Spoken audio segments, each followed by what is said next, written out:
A gente chama a premiada Marilu Cabanhas de volta de férias. Bom dia, Marilu. Oi, Glauco, bom dia. Obrigada, Glauco, aí pela recepção carinhosa. Bom dia a todos e todas que estão acompanhando aqui o Jornal Brasil Atual. A gente vai ter oportunidade de bater um papinho no final do jornal, né, Glauco? Quero agradecer todo mundo em relação a essa questão dessa premiação que você falou, mas nesse momento a gente vai falar sobre a nova variante do coronavírus, a Omicron, descoberta na África do Sul e já detectada na Holanda, Austrália, República Tcheca, Botsuana, Hong Kong, Alemanha, Bélgica, Dinamarca, Itália e Canadá. E no último sábado desembarcou aqui no aeroporto de Guarulhos, em São Paulo, um passageiro brasileiro que passou pela África do Sul, testou positivo para a Covid. Ainda não se sabe se essa pessoa foi contaminada por essa nova variante. O Instituto Adolfo Lutz deve divulgar o resultado aí em 5 dias. O governo brasileiro publicou uma portaria que proíbe temporariamente voos internacionais com destino aqui ao Brasil a partir de hoje, que tenham origem ou passagem por 6 países africanos: África do Sul, Botsuana, Eswatini, Lesoto, Namíbia e Zimbábue. Mas a gente vai aprofundar esse tema com o nosso querido Marcos Caseiro, ele que é médico infectologista, e a gente vai conversar com ele nesse momento. É um prazer, voltando de férias e já aqui encontrando o nosso querido Marcos Caseiro. Acho que é um bom presságio aqui, um retorno bom, viu, Marcos? Que Prazer bom, em que revê-lo. bom. Bom dia. Não, prazer todo meu e também aqui faço as minhas palavras do Glauco. Parabéns, grande Marlu, ganhou o troféu aí, repórter de rádio, grandes mulheres que fazem parte da imprensa. Aliás, ó, nossa esperança para o mundo é que as mulheres comecem a dominar tudo, certamente o mundo será melhor, né? Mas parabéns, você merece, viu? Ah, mas esses homens como o Glauco, como você, são imprescindíveis, viu, Caseiro? Com Espero, certeza. espero. Sim, sim. Então, Caseiro, vamos lá. Qual que é o potencial aí de disseminação dessa nova variante Ômicron? O que você pode dizer a respeito? Olha, Marilu, assim, tem alguns aspectos que são importantes a gente considerar até dentro da sua fala. A primeira questão, assim, a capacidade de disseminação, parece dela, né, e de transmissibilidade, eu acho que já está muito clara, né? Vista que ela já foi detectada em diferentes países, né, muito rapidamente, os dados que se tem por sequenciamento genético lá na África do Sul mostra que ela se expandiu muito rapidamente. Então, a transmissibilidade, nós não temos dúvida. A pergunta que se tem são duas ainda. Será que ela é mais patogênica? Que significa o quê? Será que ela determina quadros mais graves? Essa é uma questão. A segunda questão é, será que as vacinas funcionam? Isso está sendo testado. Nós precisamos talvez de umas 2 semanas para a gente ver isso. Você tem que fazer testes laboratoriais, né, contra soro de pessoas que foram infectados e vacinados, para ver se esses anticorpos dessas pessoas conseguem neutralizar esse vírus. Então, isso talvez dentro das próximas 2 semanas nós teremos essa informação. Agora, eu só queria chamar a atenção de uma coisa, a gente tomar muito cuidado, é que assim, a África do Sul, por incrível que pareça, você sabe que o responsável por um laboratório central que tem lá de sequenciamento genético, você só consegue ver essas mutações sequenciando o vírus. É um português, que é o chefe desse laboratório que vive lá na África do Sul. E eles sequenciam muito. O primeiro caso foi visto em Botsuana, né, que assim, é ao sul da África do Sul, numa cidade, num país que é dentro da África do Sul, que chama Swaziland, né? Mas a pergunta é, ela já foi encontrada em tantos países. Será que, na verdade, ela tem a origem africana mesmo ou ela tem a origem nesses outros países? Então a gente tem que tomar cuidado, porque de repente já se propôs, inclusive, se isolar a África, né? Então, essa é uma questão importante, tá, Marilu? Exatamente. Agora, inclusive, né, a gente sabe que a Organização Mundial da Saúde ela emitiu um comunicado nesse domingo, inclusive, que destaca que estudos que sugerem que a Omicron poderia aumentar também a chance de uma pessoa que já tenha sido contaminada de voltar a ser infectada, ou seja, existe também um risco maior de reinfecção, mas como você já disse, né, Caseiro, é preciso realmente aguardar esses estudos. Mas é importante, a gente não pode menosprezar, né? Não, não dá para menosprezar, veja, muito rapidamente, a Organização Mundial de Saúde já colocou essa cepa, que tinha sido identificada no dia 26, ela foi relatada, e em 2 dias depois, a Organização Mundial de Saúde já pôs essa cepa como uma cepa de preocupação. Então, ela é uma cepa de preocupação, é um vírus muito mudado, ele tem praticamente 30 mutações, quase que 15 naquela região especular. É um vírus diferente, certamente. Agora, entender o significado, a expansão dele é que a gente vai precisar de um tempo.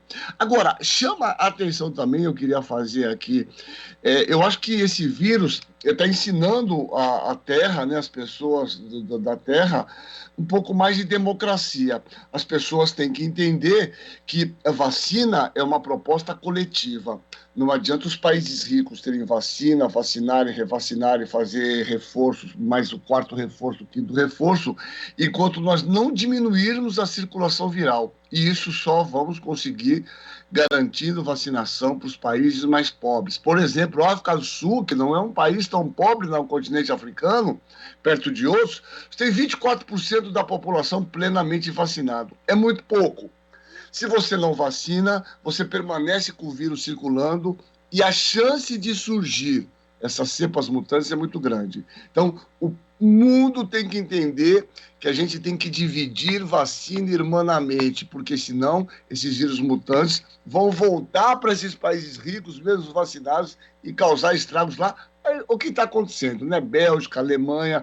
Então, temos que democratizar o acesso às vacinas. Eu acho que esse é o grande recado, né, Marilu? Exatamente. Esse recado, Caseiro, a gente, inclusive, de alguma forma, está no artigo aqui, Duas Pandemias, dos escritores José Eduardo Aqualusa e Mia Couto, que foi publicado aí num site português, está girando aí pelas redes sociais. Eu vou ler aqui apenas alguns trechos que vão exatamente na direção que você apontou agora, que é fundamental. Ele diz o seguinte: cientistas sul-africanos foram capazes de detectar e sequenciar uma nova variante, né, do SARS-CoV-2, como você falou, né, Caseiro? No mesmo instante, divulgaram de forma transparente a sua descoberta e, ao invés de um aplauso, o país foi castigado.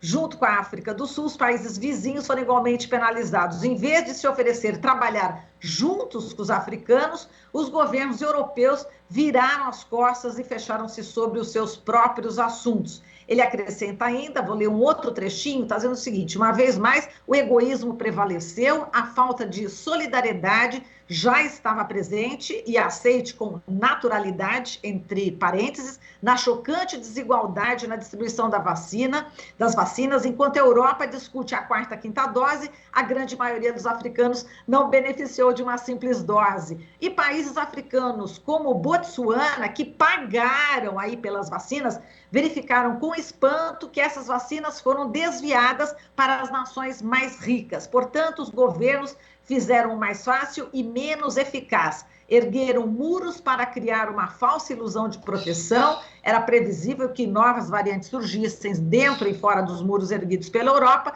só que não há dentro nem fora. Os vírus sofrem mutações. Sem distinção geográfica, pode haver dois sentimentos de justiça, mas não há duas pandemias. Inclusive, o título é Duas Pandemias. É exatamente nessa direção que você acabou de falar. Será que agora, né, com esse apelo, enfim, epidemiologistas, especialistas do seu nível, né, Caseiro, e tantos outros estão fazendo esse coro junto aí com o Mia Couto, a Aqualusa, você acha que a partir de agora é possível que haja um olhar mais importante aí para a África, ou é difícil nesse mundo aí neoliberal?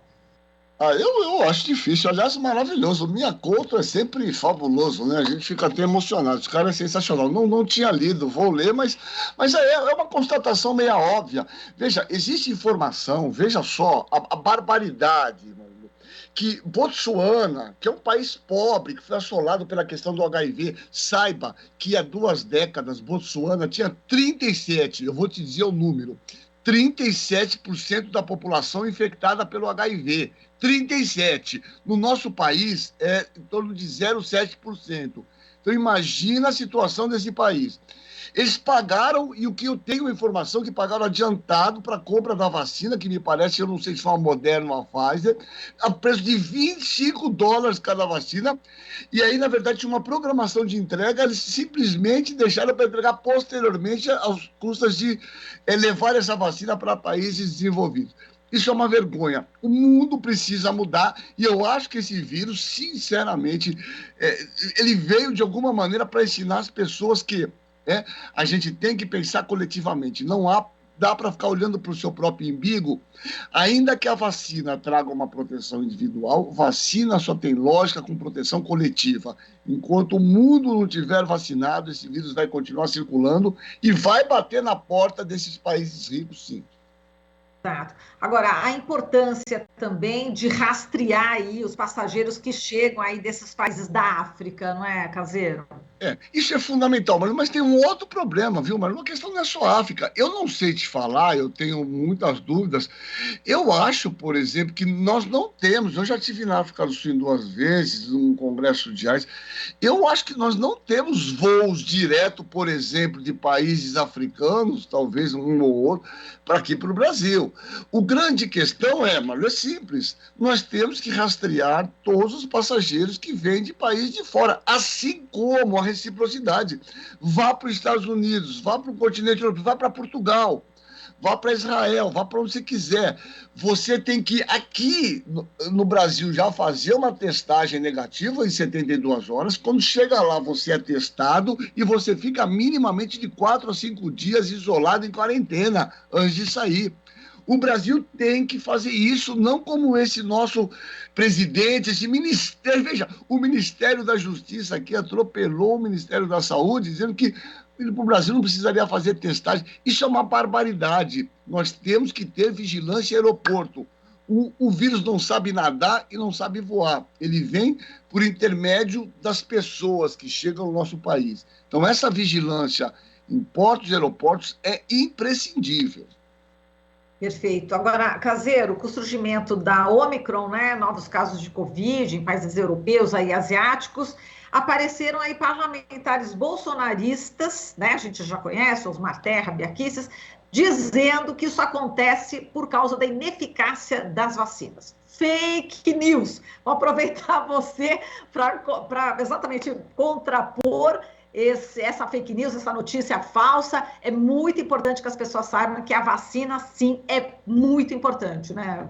O que tem me desesperado muito ultimamente, né, é que eu passei minha vida inteira, 33 anos da minha vida, que eu sou formado, mais 6 anos na faculdade, tenho 40 anos estudando, né, e de repente vem as pessoas absolutamente desqualificadas, não tem outro problema, se meterem a falar aquilo que absolutamente eles não sabem. Quer dizer, o que está acontecendo no Brasil?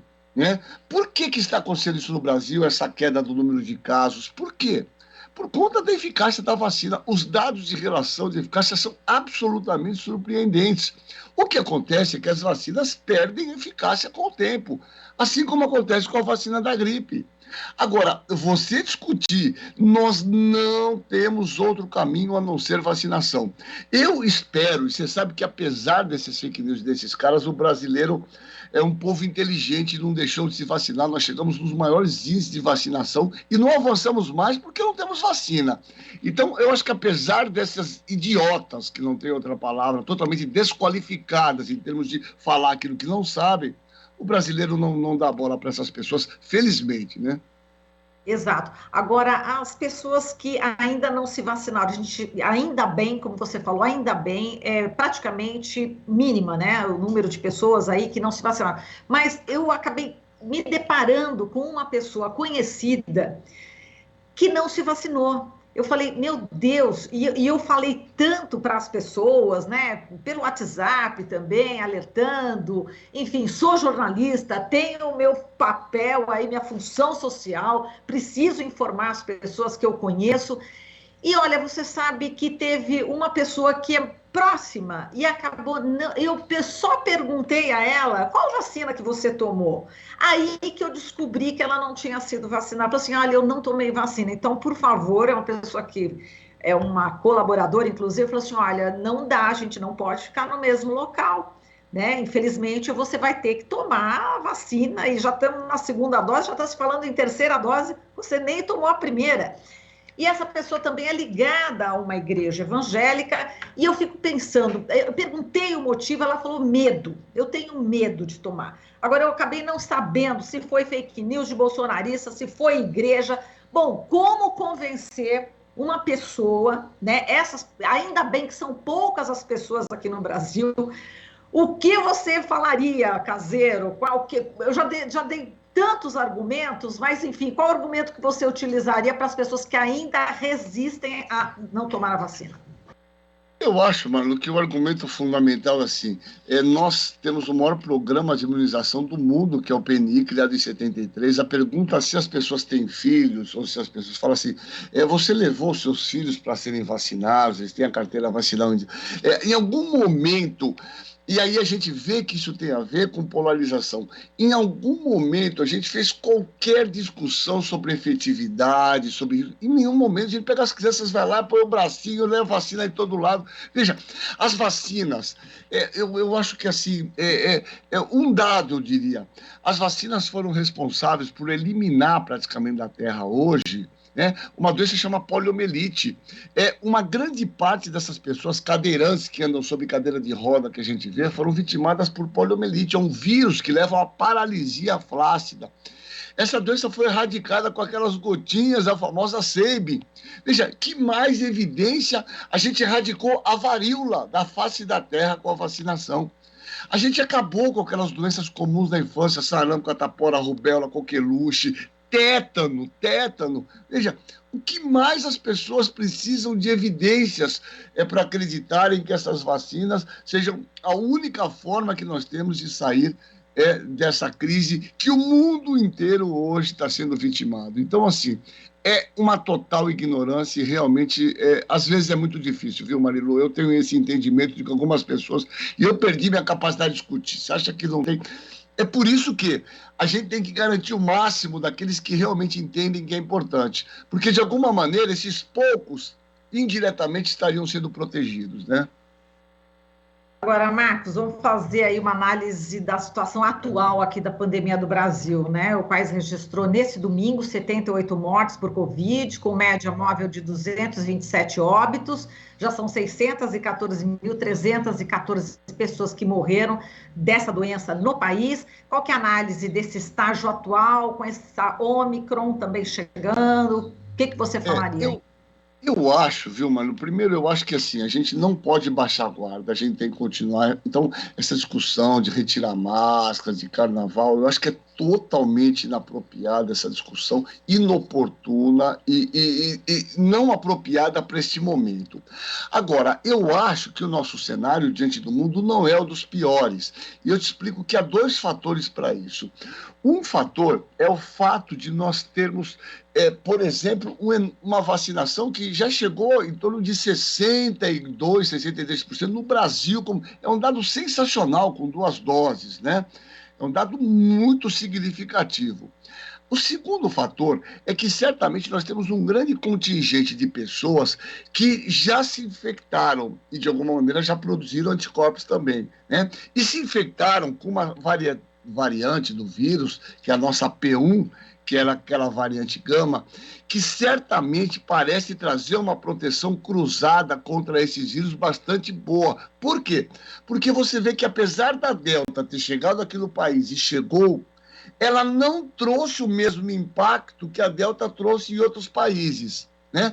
Mostrando que, de alguma maneira, a vacina e também a infecção prévia com essa variante nossa, que é uma das piores que tem, no meu ponto de vista, que é essa gama, tem trazido alguma proteção para essas variantes. Então, veja, apesar desses dois fatores, né, eu achava que a Delta ia fazer um estrago no país e realmente não fez, né? Eu acho que não dá, nesse momento de surgimento dessa cepa, até a gente entender melhor ela, ver proteção vacinal, que a gente baixa a guarda, né? Quer dizer, aqui em São Paulo, por exemplo, o Dória está querendo já liberar a máscara em locais abertos, né? Como é que você vê essa medida? É possível já ou não? Veja, Marilu, eu vou dizer para você, em lugares abertos, pelo que eu tenho observado, as pessoas já largaram faz um certo tempo, né? Se você andar Verdade. por aí pela rua, não precisou do Dória falar, né? Eu estava quando foi ontem caminhando, é impressionante, né? Praticamente uma grande contingente de pessoas já tiraram essa máscara. E tem, quando vai entrar no lugar, tira do bolso, veja. Então, essa é uma questão.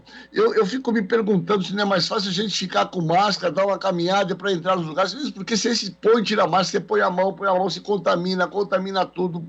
Então, eu acho que assim, veja, Malu, é totalmente secundária essa discussão, entendeu? Essa de você poder andar. Ora, você vai na praia, está correndo, está andando sozinho, num ambiente aberto, ventilado, o risco de transmissão é zero. É isso mesmo, eu concordo. Mas o grande problema é, se você parar num ponto de ônibus, é um lugar aberto, tem aglomeração. Então, assim, é muito mais simples, né? O bom senso cartesiano tem que estar junto de nós, né? Você está andando livre e tal, e você se cansa, mas tire. Agora, obviamente, em locais onde ocorre aglomeração, em lugares fechados, não é possível. As máscaras chegam a ter eficácia de 90% ou mais em relação à transmissão. Por isso, ela ainda é uma ferramenta imprescindível para a gente diminuir a transmissão. Muito bom. Caseiro, muito obrigada aqui pela sua participação. Prazer falar com você, voltar de Prazer férias falar já contigo. com uma entrevista tão qualificada aí, com um entrevistado maravilhoso, viu? Muito obrigada, Caseiro. Obrigado a você, aos queridos e nossos ouvintes aí. Tenho sempre um prazer falar com vocês todos e novamente parabéns pela merecida o prêmio que você ganhou, tá, mano? Um beijo em você e todos os amigos da R Brasil agora. Um beijão. Tchau, querido. Muito obrigada. Beijinho. Até mais. Tchau, tchau. Falamos aqui com o Marcos Caseiro, médico infectologista. Você está ouvindo Jornal Brasil Atual. As notícias que os outros não dão.